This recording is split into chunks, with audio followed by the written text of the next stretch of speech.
Iya ini beneran, jadi peralatan timnas Inggris itu dimaling. Lu bayangin Piala Dunia di negara polisi dunia, admin bumi, peralatan timnasnya dimaling. How? England World Cup boots stolen before first training season in Kansas City. Kabar kurang menyenangkan datang dari Piala Dunia di mana ternyata peralatan, barang-barang, bahkan sepatu buat main timnas Inggris itu dijarah maling di Amerika, di negara si Trump. Keren. Kenapa bisa begitu dan seberapa parah kejadian ini? Ini yang pertama kali terjadi nggak sih? Iya.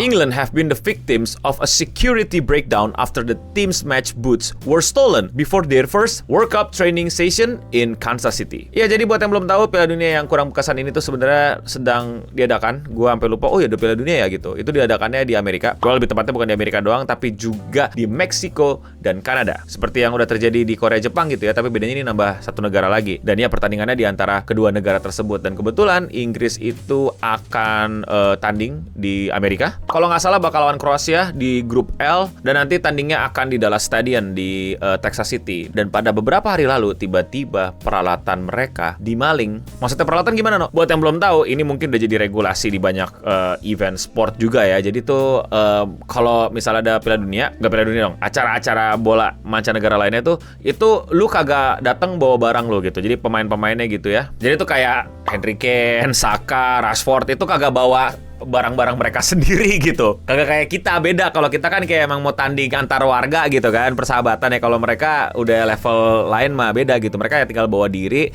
peralatan-peralatan latihan mereka, kebutuhan-kebutuhan mereka itu udah dikirim duluan. Jadi pas mereka datang, mereka tinggal ready latihan dan main. Dan pada saat barang yang mau dikirimkan dimaling. The thief is understood to have taken place while equipment was being transported from the squad pre-tournament base in Florida to their training camp at Swope Soccer Village in Missouri. Boots belonging to England star player were understood to be among the stolen items, along with official tournament balls and training equipment. Seperti yang tadi gue singgung, peralatan latihannya, terus bahkan bola buat dimaininnya, dan sepatu para pemainnya itu dimalingnya itu pada saat peralatannya itu lagi mau transit gitu ya. Ya, transit apa kalau kita tuh di Cakung ya gitu. Lagi transit nih ya. Mau dikirim dari Florida di training campnya. Terus abis itu mereka mau dipindahin ke tempat mereka tanding, yaitu di Texas. Pada saat mereka pindah, itu tuh diambil barang-barangnya. The FA logistics before any England game away from home are huge, but even more so before a major tournament. It is a hugely complicated operation to get all of the equipment and kit out in advance of the team arriving anywhere. We're talking training cones, mannequins, footballs, kit, that sort of thing. And our understanding is that large amounts of that kit were stolen while it was in transit, heading towards where we are now in Kansas City. Kerugian tidak bisa disebutkan detail di cerita, tapi mungkin kalau dikasarin banyak orang di internet bilang probably ratusan ribu US dollar. Ya, sebenarnya nggak terlalu mahal kalau lu big corpo yang punya nama-nama bintang dan lu negara yang sponsorin. It's not a big deal, but of course tetap aja itu mengganggu dan bikin insecure tim-tim lain gitu. Kok bisa di tanah yang katanya keren ini kemalingan? Gimana dengan security dan lain-lainnya? Dan ini malingnya pasti juga profesional gitu, udah tahu titik-titik mereka akan transit dan pemindahan barangnya gimana. Kok bisa? Dan plus kalau misalnya FIFA dan Amerika tidak bertindak cepat, ini merugikan sekali dong buat tim Inggris karena mereka peralatan latihannya nggak lengkap, sepatu-sepatu pemainnya nggak ada. Tim Inggris Piala Dunia nyeker nih ya, kayak orang-orang di mari. Ya kali kan? Jadi walaupun jumlah kerugiannya dikit, itu barang-barang penting buat mereka mulai latihan dan ikut pertandingan. Untungnya kepolisian di sana bertindak cepat dan berhasil menemukan pelakunya atau tersangka lebih tepatnya, belum didakwa ya. Dan ini semua lagi diinvestigasi. The Kansas City Police Department is investigating the incident and has confirmed that 2 suspects has been apprehended. A police spokesperson told The Guardian 2 subjects of interest were taken into custody pending further investigation. Ya, jadi untungnya malingnya udah ketangkep, tapi masih belum clear apakah malingnya cuma itu aja, apakah barangnya semuanya berhasil ditemukan sebelum dikiloin, diloakin atau malah dimasukin black market. Tapi untungnya kata mereka sih harusnya nggak ada keterlambatan dan hambatan buat tim Inggris latihan dan main. Now, the FA making no comment. They say it's now a matter for the US police. But my understanding is that the vast majority of the kit that went missing has now been recovered.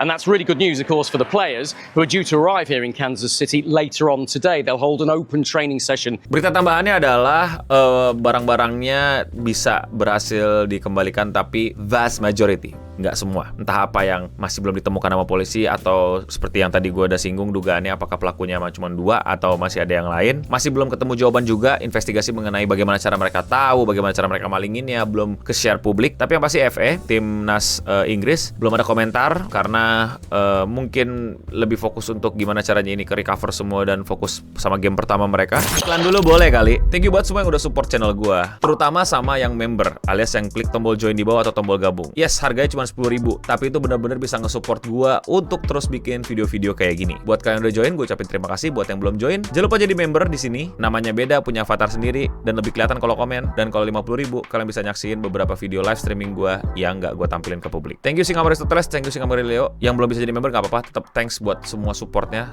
like, comment, subscribe, dan lain-lain, atau sebarin video ini, atau di klip juga boleh. Now back to the video. Yang pada intinya, kok bisa kemalingan Amerika? Well, kalau kalian tahu opening dan kalian ikutin opening, pasti kalian cukup tahu bagaimana Amerika yang sebenarnya gitu. Banyak orang menganggap Amerika sebagai ya mungkin the perfect land, but sebenarnya ya piu-piu mereka itu lumayan, dan kriminalitas mereka juga lumayan, dan trik-triknya dan kayak gini-gini yang cukup mengerikannya gitu. Ini kan terstruktur, masif, dan terorganisir gitu. Nggak mungkin lo kayak ada terkelewat tuh, kita maling kalinya, kuy gitu. Nggak mungkin. Pasti emang udah. Ini lagi-lagi ini opini gue, ini dugaan gue, ini bukan hasil investigasi ya. Maksud gue kayak nggak mungkin kalau misalnya kuy ada truk, kita maling yuk gitu. Kayak truk banyak lewat di jalan, kenapa lu bisa spesifik milih yang truk itu di momen itu dan di saat itu gitu. Dan ingat, disinggung sama berita tadi, yang kehilangan juga sepatu pemain timnas. Nah ini kan nggak mungkin cuman maling biasa. Pasti ini ada perencanaan yang sangat strategis gitu, dan pengintaian, dan serta sampai targeting yang jelas. It was not just an ordinary criminal act lah. Bahkan mungkin kita bisa berkonspirasi liar gitu. Apakah ini upaya untuk, let's say, mengalahkan tim Inggris untuk kepentingan siapa? Kepentingan yang mungkin lo pada langsung berpikir, ini kepentingan buat negara-negara lain bukan Inggris. Nggak, kalau menurut gue bakal ini bisa jadi kepentingan bandar. Lo tau kan Amerika kayak gimana? Kacau. Ini hanya satu dari berbagai banyak macam masalah dari Piala Dunia kali ini. Bisa gue bahas satu-satu. Kalau misalnya ada update atau ada yang lebih heboh, kalian tungguin aja. Makanya kalian subscribe kalau kalian mau support gue. Dan komentar ini datang dari video yang gue ngebahas Piala Dunia sebelumnya deh, yaitu tentang harga tiket Piala Dunia yang wah, harganya yang gak karuan. Komentarnya datang dari Saigu. Gue juga baru tahu nih infonya, kalau dia bener apakah salah, apakah keliru, silahkan dikritisi ya. Tambahan, India dan Cina udah nolak nayangin live Piala Dunia ini karena harga lisensinya nggak ngotak, 100 juta dan 300 juta dolar. Wow. Seriusan kah? Mau komentar kalian dibacakan? Komen aja di bawah. Dan ya, sekian seputar internet untuk episode kali ini. Gue udah pamit undur diri. Dan thank you buat para member. Bukti kalau kalian nonton sampai habis adalah siapa yang menurut kalian bakal memenangkan Piala Dunia. Gue sih Prancis atau Jepang. Ya, tapi kaptennya stay clean and sound.